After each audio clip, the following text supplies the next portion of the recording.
ఈరోజు కేరళలో నేను తినే అన్నం చూపిస్తాను. అన్నం కేరళలో అన్నం. ఓకే, చూస్తున్నారా? ఇది అన్నం లాభ్యం ఉండోయ్. ఓకే, ఇంకా బ్యాలెన్స్ చేస్తున్నారు, ఏమో చేస్తున్నారు చూద్దాం. చికెన్ అలే,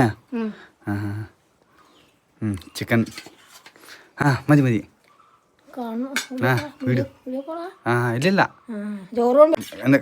ಇದು ಕಚಾಂಬರಿ ಕಚಾಂಬರಿ ಇದೊಂದು ಚಿಕನ್ ದವಾರು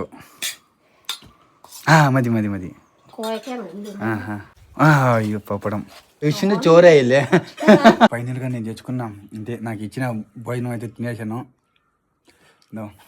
అరిటాకులో భోజనం, కేరళ భోజనం చాలా బాగుందన్న. చిన్న ఇల్లు వీళ్ళది, చాలా పాత ఇల్లు. బల్లో ఉందన్న, ఫ్రిడ్జ్ లేదు, ఏం లేదన్న. న్యాచురల్ ఫుడ్ తింటారు వీళ్ళు, అంత ఆరోగ్యంగా ఉన్నారు.